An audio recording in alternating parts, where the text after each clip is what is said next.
ایسا نہیں کہ دیواروں کے باہر، دیواروں کے اندر ان کے آفس میں ریسپشن پہ عمران خان کو ہراساں کیا گیا، عمران خان کو زخمی کرنے کی، مارنے کی کوشش کی، پھر اس کو ادھر سے پکڑ کے، اس کے گریبان سے پکڑ کے جس تضحیک کے ساتھ پولیس وین اور رینجر کی وین میں سوار کرایا گیا، جس طرح انہیں لے جایا گیا، عوام کا مشتعل ہونا اور کیا ہوتا ہے؟ یعنی آپ کس بات کا انتظار کرتے ہیں؟ یا تو آپ بالکل جانتے نہیں یا پھر جاننا چاہتے نہیں ہیں کہ اور تضحیک کیا ہوتی ہے، کسی انسان کی میکسیمم تضحیک کیا ہوتی ہے، بےعزتی کیا ہوتی ہے، ہر دفعہ نواز شریف کو شکست دینے والی، جس کی جیت کو ہمیشہ اپنی انا کی تسکین کے لیے شکست میں تبدیل کیا گیا، ہار میں تبدیل کیا گیا۔ ان 2 سالوں کے اندر جس طرح رکھا گیا اندر، پھر آپ نے ایک ماہ، آپ نے سیالکوٹ والی ماں کا کیا حال کیا، ریحانہ ڈار صاحبہ کا، محترمہ ریحانہ ڈار صاحبہ کا، ان کے گھر کا، ان کے بچوں کا، ان کی بہوؤں کا، ان کے بیٹوں کا، کس طرح ان کو آپ بلی چوہے کا کھیل کھیلا گیا ان کے ساتھ۔ آج وہ ویل چیئر پہ بیٹھا، اس کی وہ ایسے مجھے لگتا ہے اکبر بگٹی جیسا بوڑھا انسان، وہ جیسے سفید بال نہ سر پہ اور چہرے پہ، وہ اپنے حواس میں ہی نہیں ہے۔ اتنا تشدد کیا گیا جیل کے اندر، عقوبت خانوں کے اندر، اس عمر سرفراز چیمہ۔ السلام علیکم پیارے ناظرین، ویورز، آپ دیکھ رہے ہیں مطلوب رائچ آفیشیل اور میں مطلوب رائچ آپ سے مخاطب ہوں۔ وطن عزیز میں جو کچھ ہو رہا ہے، جون سے ہر روز ایک نیا تماشا، ایک نئی داستان، ایک نئی کہانی، ایک نیا قصہ، ایک نیا افسانہ، مگر ہم ہر روز اپنی طرف سے کچھ نہ کچھ معلومات، اگر ہم سفر میں ہوں تو سفر کی، اگر ہم اپنی جگہ پہ ہوں تو اب وہاں سے کلیکٹ کی ہوئی انفارمیشن کے مطابق پاکستان کے موجودہ حالات، کرنٹ افیئرس پر آپ کو مطلع کرتے رہتے ہیں، آپ کو انفارمیشن آپ کے ساتھ شیئر کرتے رہتے ہیں۔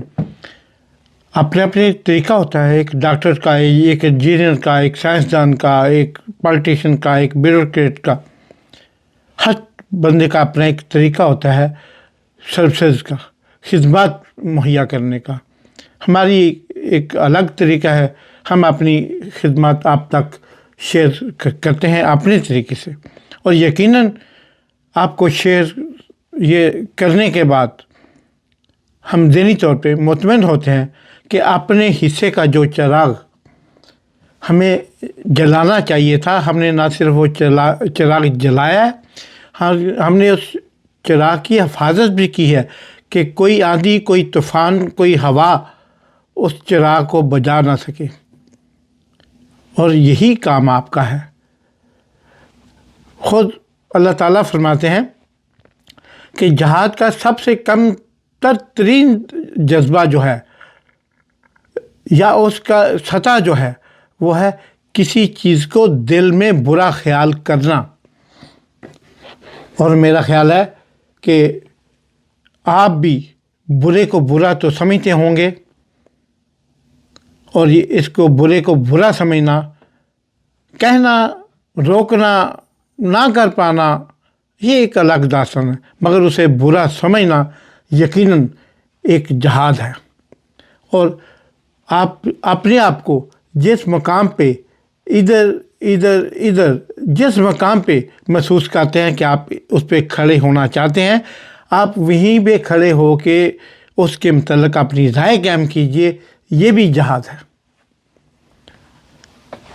تو جناب، یہ چینل آپ کی دعاؤں، آپ کے انٹرسٹ، آپ کے دیکھنے، آپ کے لائک کرنے، آپ کے سبسکرائب کرنے، دوستوں آپ کے شیئر کرنے، آپ کے کمنٹس، آپ کے لائک کرنے سے چل رہا ہے، اور ہمیں اس سے انکریجنگ ہوتی ہے کہ ہم جو کر رہے ہیں، کوئی تو ہے جو اس کو اپریشیٹ کر رہا ہے۔ آپ کی اپریشیشن ہمیں اتنا کام کے کلوز کر دیتی ہے کہ ہم کئی دفعہ واقعی بیزی ہونے کے باوجود کہتے ہیں کہ نہیں، ہمارے ویورز تک ہمارا آج کا ولاگ پہنچنا چاہیے، آج کی انفارمیشن پہنچنی چاہیے.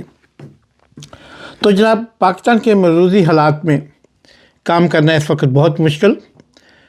کبھی حکومت کو خان صاحب کو اندر کیے ہوئے عمران خان صاحب کو عمران خان نیازی قیدی نمبر 804 جن کو نام دے دیا گیا ہے 2 سال ہونے کو ہیں. اور ان 2 سالوں میں طرح طرح کی اذیتیں، طرح طرح کے بہانے، طرح طرح کے مقدمات. دنیا کا وہ پہلا وزیر اعظم ہے جس کے خلاف 200 کے قریب یا 200 کے اوپر مقدمات درج ہیں. ایک کیس میں ضمانت ہوتی ہے، پھر حکومت ہی اس کیس میں مدعی بن جاتی ہے. یعنی وہ جو ہوتا ہے اٹارنی جنرل یا ڈسٹرکٹ اٹارنی جنرل یا ڈویژنل اٹارنی جنرل یا پروونشل اٹارنی جنرل، وہی بحالف کوئی پارٹی تو ہوتی نہیں. جیسے عدت کیس میں کسی کو بھی پکڑ لیا، پھر اس سے کسی سے بیان زبردستی لے لیے، کچھ آفر شافر کر کے وہ بھی لے لیا، لیکن وہ لوگ بعد میں نہیں آتے تو وہ سامنا ہی نہیں کر رہے. اور اکثر دیکھا گیا ہے کہ 2 3 4 مختلف کیسز میں وکیل بھی وہی حضرات ہوتے ہیں. وہ ایک مطلب ہر قوم میں، ہر پروفیشن میں کچھ بکاؤ مال ہوتے ہیں، کچھ بکے ہوئے لوگ ہوتے ہیں. ان کو پکڑ کر وہ بھی بیچارے کیا کریں، ضرورت کے تابع ہوتے ہیں، اپنی ضروریات کے بیچارے تابع ہوتے ہیں. ورنہ ایسے لوگ تو کالا کوٹ اور کالی ٹائی افورڈ نہیں کر سکتے بیچارے، جو ان کی حالت ہوتی ہے. پڑھنے سے صرف وکالت نہیں آ جاتی، وکالت تجربے کا نام ہے، اور تجربہ وقت سے آتا ہے. تو جناب آج پاکستان کے اندر وہ 2 سال سے وہ اندر ہیں. دیگر بھی ان کے ساتھی، ان کے دوست، ان کے احباب، ان کی پارٹی کے بانی اراکین بھی اپنی اپنی طور پر جدوجہد بھی کر رہے ہیں، لڑ بھی رہے ہیں، مارے بھی کھا رہے ہیں، تشدد بھی برداشت کر رہے ہیں. ان کے گھروں کو توڑا جا رہا ہے. پہلے یار پولیس آتی تھی، پکڑ کے لے جاتی تھی، ضمانت ہو نہ ہو ریجیکٹ ہوتی، پھر ہو جاتی، پھر ہوتی، ایسے کچھ ہوتا تھا. اب کیا کرتے ہیں، گھر میں آتے ہیں، ٹی وی توڑتے ہیں، فریج توڑتے ہیں، سیٹلائٹ توڑتے ہیں، آپ کے گھر کے برتن توڑتے ہیں، آپ کے گھر کی کراکری توڑتے ہیں، آپ کے گھر کے صوفہ توڑتے ہیں، آپ کے گھر کا بیڈ توڑ کے جاتے ہیں. یار یہ کون سی پولیس ہے؟ یہ کون سا اکیڈمی سے، یہ کون سی پولیس اکیڈمی ہے دنیا کی جہاں انہوں نے یہ نصاب پڑھا ہے؟ مجھے دنیا گھومتے ہوئے، دنیا بھر میں حصول علم کے لیے، پھر جاب کے سلسلے میں، پھر بزنس کے سلسلے میں مجھے 40 ایئر ہو گئے ہیں آلموسٹ. میں نے کہیں دنیا کے 131 کنٹریز 131 کنٹری میں نے دیکھے ہیں، کہیں بھی ایسا نہیں ہوا کہ پولیس آتی ہے اور گھر کے املاک کو نقصان پہنچاتی ہے، دروازے توڑتی ہے، آپ کے بیڈ تک توڑتی ہے، آپ کے بچوں کے فیڈر تک اٹھا کے لے جاتی ہے. یہ ایسی پولیس میں نے نہیں دیکھا. میں نے پولیس میں یہ تلاش کرنے کی کوشش کی. میں نے پڑھا پولیس لفظ انگلش کا ہے ہی نہیں، پولیس لفظ فرینچ زبان کا لفظ ہے. میں نے اس کو بھی تلاش کیا کہ کہیں اس کے معنوں میں کہیں ایسا ہو کہ کسی کے گھر سے املاک اٹھا کے لے جانا، پراپرٹی کو نقصان پہنچانا، یہ سب پولیس کے دھندے میں شامل ہے. مجھے دنیا کے کسی کنسٹیٹیوشن میں، کسی آئین میں، کسی ضابطے میں، کسی نظام میں ایسی چیز نظر نہیں آئی جو صرف اور صرف پاکستان میں ہے. تو آج ہم بات کریں گے 9 مئی کے حوالے سے، جس کو آلموسٹ 2 سال ہونے کو ہیں. اس واقعے کے محرکات کیا ہے، اس کے نتائج کیا ہوئے، اس کے وہ جو نہیں کہتے آفٹر شاکس جو اب تک ہیں، ان پہ آج ہم بات کریں گے. تو ہمارے ساتھ رہیے. آپ دیکھ رہے ہیں مطلوب رائج آفیشیل. ناظرین، جب ہٹایا گیا ان کو، عمران خان صاحب کو اقتدار سے، کیسے ہٹایا گیا، وہ سائفر تھا، سائفر کی وجوہات کیا تھی، پھر وہ سائفر کے ساتھ کیا بنا، اس مخدوم شاہ کے قریشی صاحب، اور اس میں کردار عمران خان کا بنیادی تھا کہ وہ ہدف تھے، وہ وزیر خارجہ تھے، وہ پرائم منسٹر سے وہی مین ہدف تھے، ان کو ہٹانا مقصود تھا. وہ اس طاقت کی طرف سے بھی جس کو امریکہ کہتے ہیں، مجھے کہتے ہوئے بالکل ڈر نہیں لگتا، میں کسی کا کانا نہیں ہوں، میں نے اگر کسی کو کچھ دیا ہے لیا نہیں ہے، اس لیے مجھے ڈرنے کی ضرورت نہیں ہے۔ انہوں نے ہٹایا، کن سے مل کے ہٹایا یہ بھی سب کو پتہ ہے، پاک فوج کے اعلیٰ سابقہ کا افسران، میں ان کے بھی نام لیتا ہوں کیونکہ مجھے پاک فوج سے بھی ڈر نہیں ہے، جس سے پیار کرتے ہیں اسے ڈرتے نہیں ہیں، ڈر اور پیار میں فرق ہے۔ اسی طرح ہم اللہ تعالیٰ کی ذات سے محبت کرتے ہیں، نبی کریم صلی اللہ علیہ وسلم سے محبت کرتے ہیں، ہمیں ان کا ڈر نہیں ہے۔ ڈرنے والی چیز سے جو ڈرتے ہیں اسے تو دل میں وسوسے پیدا ہوتے ہیں، نفرت پیدا ہوتی ہے۔ تو ہم پاک فوج سے بھی محبت کرتے ہیں، اور اس کے وہ افسران تھے باجوہ صاحب اور دوسرے ان کے رفقا، وہ فرنٹ پہ تھے یا بیک پہ تھے، سبھی ان کے ساتھ تھے۔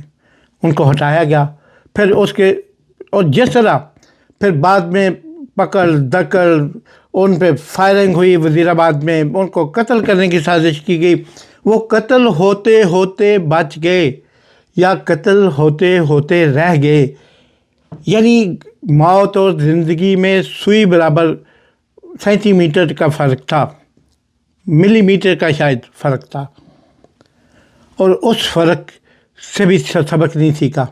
اس سے پہلے ارشد شریف کو شہید کیا گیا، بڑے کام شروع ہو چکے تھے، کسی بھی قیمت پہ کوئی بھی قیمت ادا کرنی پہ، کیسے بھی نتائج نکلیں، عمران خان کو ختم کرنا ہے، عمران خان کو فرنٹ سے ہٹانا ہے، اس تصویر کے جو سامنے نظر آ رہی ہے تصویر، اس کو ہٹانا ہے آپ نے۔ تو جناب پھر کیا ہوا؟ پھر جب وہ زخمی تھے، زمان پارک شفٹ ہوئے، خاص ہاسپٹل تھے، پھر لوگوں کے دل میں وہ غصہ تھا،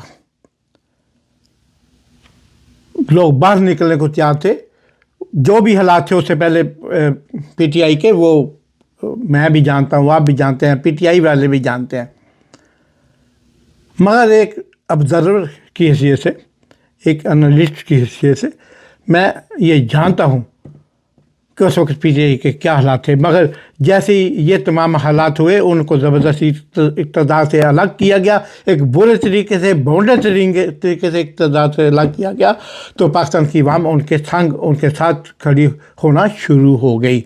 یعنی عمران خان کے پاس جو مقبولیت آج ہے وہ مقبولیت وزارت عظمیٰ کے دوران نہیں تھی۔ اس بات کا میں سب سے بڑا شاہد ہوں، اس بات کا میں سب سے بڑا آبزرور ہوں۔ تو لوگ ان کے ارد گرد اکٹھا ہونا شروع ہو گئے، پھر ان کے خلاف جو انتقامی کارروائیاں ہوئیں، جو ان پہ مقدمات بنائے گئے، جو ان پہ عدت کیس بنائے گئے، جو ان پہ جناب دوسرے کیس بنائے گئے توشہ خانہ کے، وہ توشہ خانہ نہیں تھا، وہ تماشا خانہ تھا، جس کو بار بار بنانے والے خود بھی رسوا ہوئے۔ ایک توشہ خانہ نمبر 1، توشہ خانہ نمبر 2، توشہ 3، 4، 5، 6، 7، 8، 9، 10، جہاں جہاں ان کی گنتی یا تھی توشہ خانہ بنائے گئے، اور اس کا نتیجہ کیا ہوا؟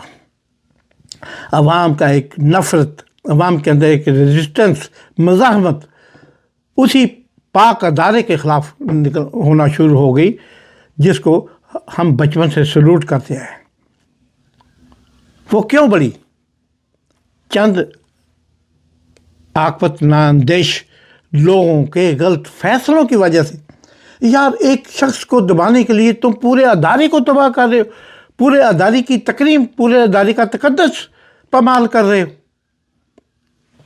یہ کیا ہوتا ہے؟ کل باجوہ تھا، اس سے پہلے مشرف تھا، اس سے پہلے کوئی اور تھا، اس سے پہلے کوئی اور تھا، بدلتے رہتے ہیں، چیف آف آرمی صاحب آتے جاتے رہتے ہیں، صدر آتے جاتے رہتے ہیں، وزارت عظمیٰ آتی جاتی رہتی ہے۔ بٹو ہر کوئی نہیں بنتا، ہر کوئی نیلسن منڈیلا نہیں بنتا، ہر کوئی عمران خان نہیں بنتا۔ وزراء تو آتے جاتے رہتے ہیں، وزرائے اعظم بھی آتے جاتے رہتے ہیں، صدور بھی آتے جاتے رہتے ہیں۔ تو لیکن پھر کیا ہوا جناب؟ جب یہ سارے حالات کے درمیان، اس درمیان عدالت کے اندر سے، ہائی کورٹ کے اندر سے اسلام آباد ہائی کورٹ کے اندر کے ان کے احاطے سے، ان کے ریسیپشن کے کمرے سے، ایسا نہیں کہ دیواروں کے باہر، دیواروں کے اندر ان کے آفس میں ریسیپشن پہ عمران خان کو ہراساں کیا گیا، عمران خان کو زخمی کرنے کی، مارنے کی کوشش کی، پھر اس کو ادھر سے پکڑ کے، اس کے گریبان سے پکڑ کے جس تضحیک کے ساتھ پولیس وین اور رینجر کی وین میں سوار کرایا گیا اور جس طرح ان کو گھسیٹا گیا، ایسے کبھی کسی جیب کترے کے ساتھ بھی یہ سلوک آپ نے ہوتا ہوا نہیں دیکھا۔ اگر ہوتا تو آج پاکستان میں جیب کترے نہ ہوتے کم از کم۔ تو جس طرح ان کو اس وین میں بٹھایا گیا، اس وین میں بٹھا کر ان کی تضحیک کی گئی، جس طرح انہیں لے جایا گیا، عوام کا مشتعل ہونا اور کیا ہوتا ہے؟ یعنی آپ کس بات کا انتظار کرتے ہیں؟ یا تو آپ بالکل جانتے نہیں یا پھر جاننا چاہتے نہیں ہیں کہ اور تضحیک کیا ہوتی ہے، کسی انسان کی میکسیمم تضحیک کیا ہوتی ہے، بےعزتی کیا ہوتی ہے، اس کو ذلیل کرنا اور کسے کہتے ہیں۔ ان کو جب اس برے طریقے سے لے جایا گیا تو عوام کا وہ جو غصہ تھا پھٹ پڑا اور پھر اس کے لازمی بات یہ، عوام نے سڑک پہ آنا ہوتا ہے۔ عوام نے کیا کرنا ہوتا ہے؟ عوام کے پاس بندوق نہیں ہوتی، عوام کے پاس کارتوس نہیں ہوتے، عوام کے پاس گولی نہیں ہوتی، عوام کے پاس ٹینک نہیں ہوتے، عوام کے پاس توپ نہیں ہوتی، عوام کے پاس فائٹر طیارے نہیں ہوتے۔ عوام کے پاس کیا ہوتا ہے؟ وہ لاٹھی واٹھی ہاکیاں پھاڑ کے سڑک پہ آ جانا، احتجاج ریکارڈ کرانا۔ وہ سڑک پہ نکلے اور تاریخ گواہ ہے، فوٹیج گواہ ہے، آج بھی وہ فوٹیج ہر بندے کے موبائل میں کے اندر وہ سیو ہے۔ پھر کیا ہوا جناب؟ پھر آپ نے ان لوگوں کو بالکل کوئی راستے میں کوئی رکاوٹ نہیں ہے، جو نارمل حالات میں جو فوج کی چوکیاں سب کچھ پوسٹیں ختم کر دی گئیں اور انہیں زبردستی اس کور کمانڈر ہاؤس میں داخل کیا گیا، جسے بعد میں جناح ہاؤس کا نام دے کے جناح ہاؤس کے نام کو پرووکیٹ کیا گیا۔ پھر اس کے اندر مور بھی اٹھائے گئے، دیواروں پہ آئینی شاہدین نے بتایا کہ پہلے سے ٹوٹے ہوئے تھے ہر چیز۔ اور یاسمین راشد کا خود میں اس وقت ٹی وی پہ بیٹھ کے لائیو دیکھ رہا تھا کہ یاسمین راشد صاحبہ پکار رہی ہیں کہ آگے نہ بڑھو، ادھر نہ جاؤ، ادھر نہیں جانا، اس گھر کے اندر نہیں جانا، ادھر بالکل آپ پلیز، آپ یہ مائک پکڑ کے اعلان کر رہی تھی۔ اور آج وہی یاسمین راشد صاحبہ 75 سال کی عمر میں، کینسر کی مریض، لیڈی ڈاکٹر، سابق صوبائی وزیر ہیلتھ اور دیگر پوسٹیں، ایک آئرن لیڈی، نہ جھکنے والی نہ بکنے والی، اور ہر دفعہ نواز شریف کو شکست دینے والی، جس کی جیت کو ہمیشہ اپنی انا کی تسکین کے لیے شکست میں تبدیل کیا گیا، ہار میں تبدیل کیا گیا۔ ان 2 سالوں کے اندر جس طرح رکھا گیا اندر، جس طرح ان پچھلے تمام عرصہ ان کو اندر رکھا گیا، ان کو کینسر کی مریض ہیں، وہ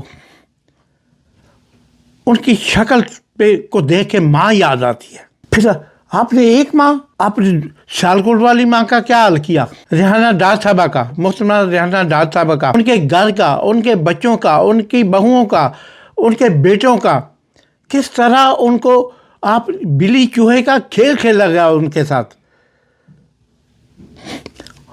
اور آفرین ہے اور سلام ہے ریحانہ ڈار صاحبہ کو، وہ آج بھی تحمل سے، جرأت سے، برداشت سے آپ اس فسائیت کے سامنے کھڑی ہیں۔ اسی طرح محترمہ یاسمین راشد صاحبہ بھی، عالیہ حمزہ صاحبہ بھی، صنم جوید صاحبہ بھی، اور بھی بڑی خواتین جن کے مجھے نام یاد نہیں ہے، اس لیے کہ میرا تعلق پی ٹی آئی سے نہیں ہے۔ اور ان تمام خواتین حضرات جو تقریباً 40-50 ہزار کے قریب لوگوں کو نشانہ بنایا گیا، گرفتار کیا گیا، یا اب تک ان میں سے 20-25 ہزار لوگ اب بھی غائب ہیں، زیر زمین ہیں، یا پھر سلاخوں کے پیچھے ہیں، یا تہہ خانوں کے اندر ان کو چھپایا گیا.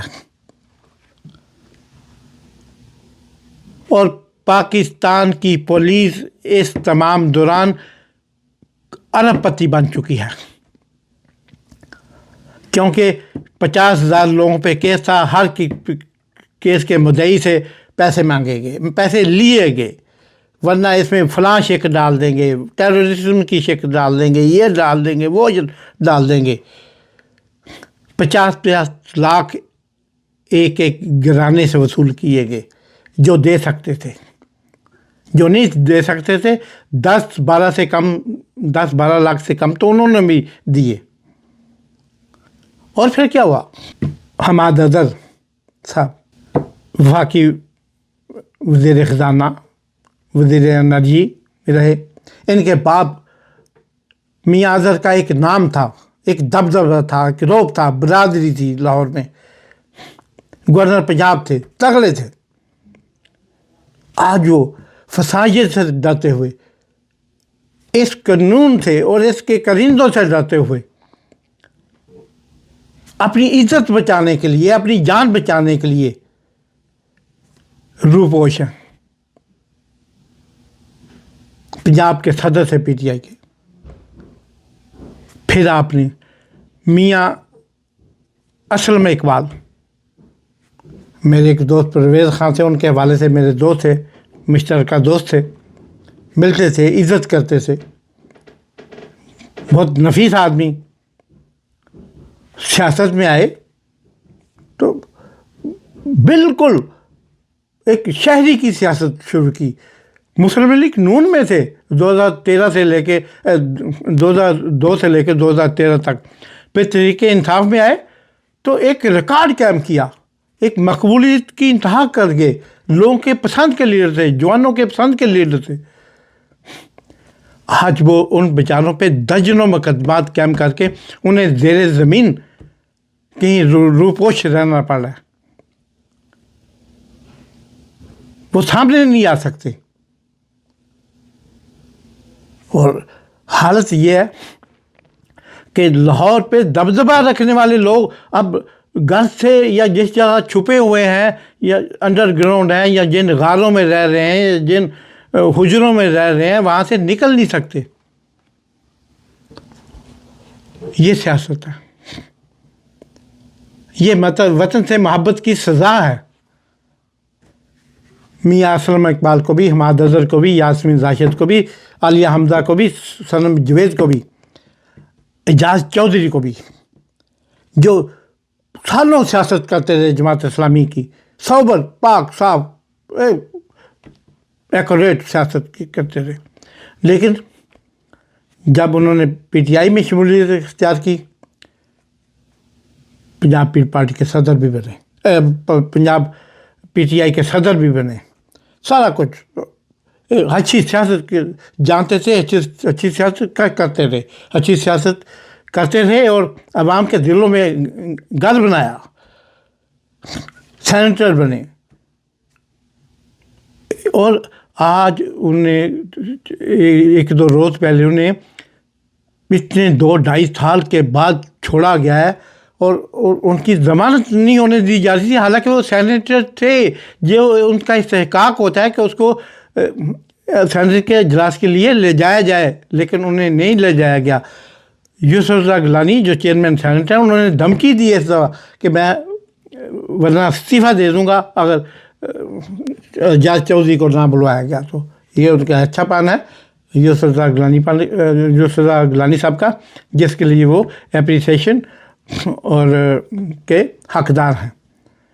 انہیں اپریشیٹ کیا جانا چاہیے. تو یہ تھے وہ لوگ. اب ہم ذکر کریں گے اس قافلے کے سب سے اہم، سب سے جواں مرد، سب سے جیلے، عمران خان کے جیلے ساتھی. عمران خان کے آپ کہہ لیں کہ جب عمران خان نے پہلا قدم رکھا تو ان کے ساتھ جو قدم تھا سیاست کی دنیا میں رکھنے والا، وہ ایک ہی شخص تھا میری نظر میں اس وقت اس شخص کے بہت قریب تھا. وہ بھی آپ کو بتاتا ہوں. میں مبشر لقمان صاحب اور عمر سرفراز چیمہ صاحب ہم تینوں دوست تھے. لاہور میں اٹھنا بیٹھنا کھانا پینا مطلب گپ شپ لگانا یہ سیاسی بھی اور غیر سیاسی بھی یہ ہمارا روٹین تھی. اکثر پروگرام بھی اکٹھے کیے ہم نے مبشر لقمان صاحب کے ہی مصرف چینل میں. اس دوران وہ چینل بدلتے رہے ہم ان کے ساتھ جہاں بھی وہ گئے ہم ان کے ساتھ گئے.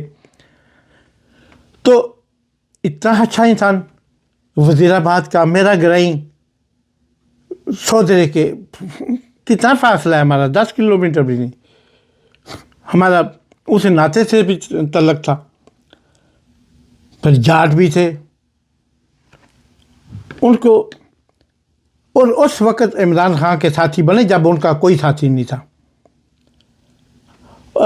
دونوں اکیلے آتے تھے چائے پیتے گپ شپ لگاتے ہم ملتے ملاتے تھے آپس میں سارے.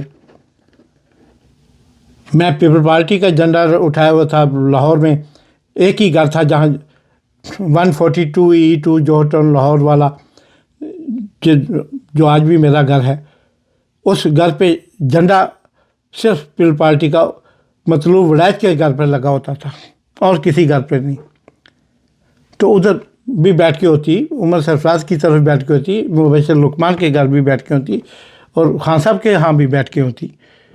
تو جناب اس شخص کو اس نے وفا کی انتہا کی.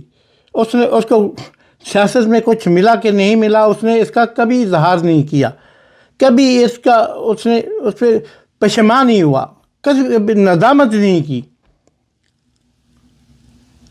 اس کو مشکل ترین وقت میں 2022 کا وہ وقت جب کھینچا تانی کا دور تھا مشکل ترین وقت میں اس کو جب بنایا گیا گورنر پنجاب کا تو اس نے اس کو بھی چیلنج سمجھتے ہوئے قبول کیا اور ان تھوڑے دنوں میں وہ کر دکھایا جو یہ سوچ بھی نہیں سکتے تھے. یہ ایک جاٹ کی مزاحمت تھی اور اس نے دکھایا کہ ایک زمیندار ایک کسان کی مزاحمت کیا ہوتی ہے. اور یہ تب خان صاحب کو اندازہ ہوا کہ میں ان لوگوں کو بھولا رہا ہوں اپنی حکمرانی کے دوران اپنے اقتدار کے دوران بوزار کے پورے ٹینیور کے دوران میں ان لوگوں کو بھولا رہا ہوں. وہ سیکرٹری اطلاعات تھے فیڈرل نیشنل پارٹی کے مرکزی سیکرٹری اطلاعات تھے.